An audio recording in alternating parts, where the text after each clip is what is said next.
जय श्री कृष्णा, राधे राधे, ओम नमः शिवाय। मित्रों, जिसने इस धरती पर जन्म लिया उसकी मृत्यु निश्चित है, लेकिन क्या आप जानते हैं कि मृत्यु की बात उसके साथ क्या जाता है? अक्सर लोग कहते हैं मनुष्य खाली हाथ आता है और खाली हाथ जाता है। मित्रों, मृत्यु के बाद मनुष्य 3 चीज अपने साथ लेकर जाता है। तो आज की इस वीडियो में हम बात करेंगे वह कौन सी चीज है जो मृत्यु के बाद मनुष्य अपने साथ लेकर जाता है। मित्रों, पूरी जानकारी के लिए वीडियो को अंत तक जरूर देखें। हे भोलेनाथ, जो भी इस चैनल को सब्सक्राइब करें उनके घर में हमेशा खुशियां रखना। आदमी खाली हाथ नहीं आता, मरने के बाद 3 चीजें साथ ले जाता है।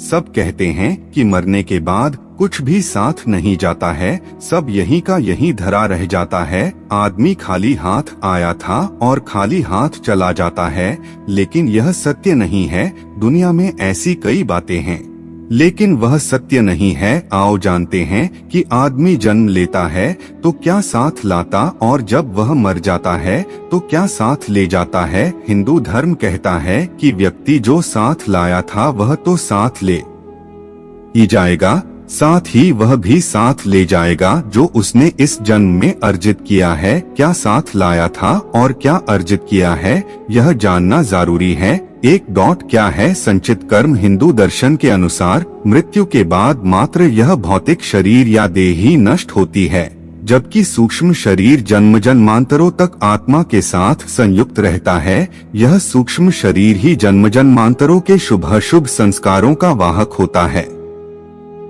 संस्कार अर्थात हमने जो भी अच्छे और बुरे कर्म किए हैं वे सभी और हमारी आदतें, ये संस्कार मनुष्य के पूर्व जन्मों से ही नहीं आते, अपितु माता पिता के संस्कार भी रज और वीर्य के माध्यम से उसमें सूक्ष्म शरीर में प्रविष्ट होते हैं, जिससे मनुष्य का व्यक्तित्व इन दोनों से ही प्रभावित होता है।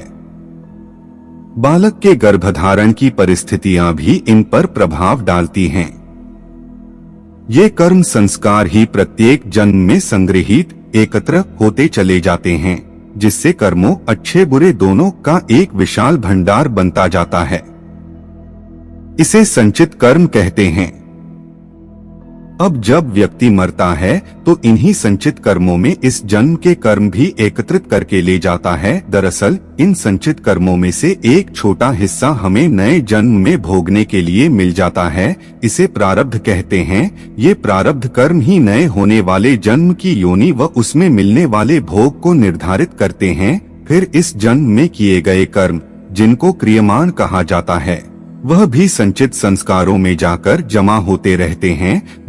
क्या है स्मृति? 1% भी लोग नहीं होंगे जो अपने पिछले जन्म की स्मृति को खोलकर यह जान लेते होंगे कि मैं पिछले जन्म में क्या था। प्रत्येक व्यक्ति के पास अपने पिछले और इस जन्म की कुछ खास स्मृतियां संग्रहित रहती हैं। यह मेमोरी कभी भी समाप्त नहीं होती हैं। भगवान श्री कृष्ण गीता में अर्जुन से कहते हैं कि हे अर्जुन, तुझे अपने अगले और पिछले जन्मों की याद नहीं है, लेकिन मुझे अपने लाखों जन्मों की स्मृति है। लाखों वर्ष पूर्व भी तू था और मैं भी था। किस जन्म में तू क्या था यह मैं जानता हूँ, और अगले जन्म में तू क्या होगा यह भी मैं जानता हूँ, क्योंकि मैं तेरे संचित कर्मों की गति भी देख रहा हूँ।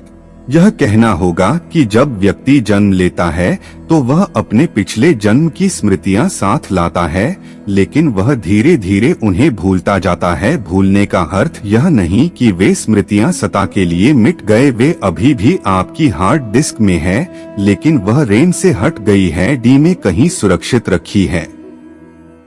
इसी तरह जब व्यक्ति मरता है तो वह इस जन्म की भी स्मृतियां बटोरकर साथ ले जाता है। जागृति क्या है? यह विषय थोड़ा कठिन है। प्रत्येक मनुष्य और प्राणी के भीतर जागृति का स्तर अलग अलग होता है। यह उसकी जीवन शैली, संवेदना और सोच पर निर्भर करता है। उदाहरण के लिए हम समझ सकते हैं कि एक कुत्ता मनुष्य कम जागृत है, जैसे एक शराबी व्यक्ति होता है। आप में बेहोशी का स्तर ज्यादा है तो आप भावना और विचारों के वश में रहकर ही जीवन यापन करेंगे। अर्थात आपके जीवन में भोग, संभोग और भावना ही महत्वपूर्ण होगी। आप इसे इस तरह समझें कि आप में और पशुओं में क्या खास फर्क है। आप कपड़े पहनते हैं और थोड़ा बहुत सोचते हैं, लेकिन आप में वही सारी प्रवृत्तियां हैं जो कि एक पशु में होती है, जैसे ईर्ष्या, क्रोध, काम, भूख, लालच, मद आदि सभी तरह की प्राथमिक प्रवृत्तियां प्राणियों को प्राणी इसलिए कहते हैं कि वह प्राण के स्तर पर भी जीते और मर जाते हैं।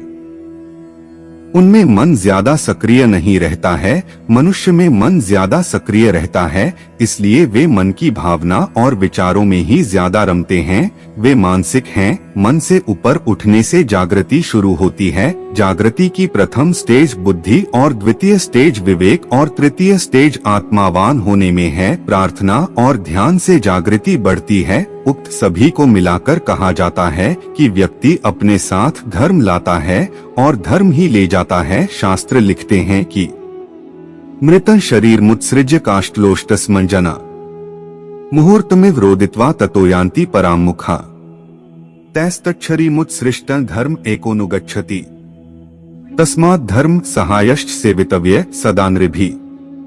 इसका सरल और व्यावहारिक अर्थ यही है कि मृत्यु होने पर व्यक्ति के सगे संबंधी भी उसकी मृत देह से कुछ समय में ही मोह या भावना छोड़ देते हैं और अंतिम संस्कार कर चले जाते हैं, किंतु इस समय भी मात्र धर्म ही ऐसा साथी होता है जो उसके साथ जाता है। मित्रों, आज की प्रस्तुति में बस इतना ही। मित्रों, यदि आप भी भोलेनाथ के सच्चे भक्त हैं तो इस वीडियो को लाइक और चैनल को सब्सक्राइब अवश्य करें।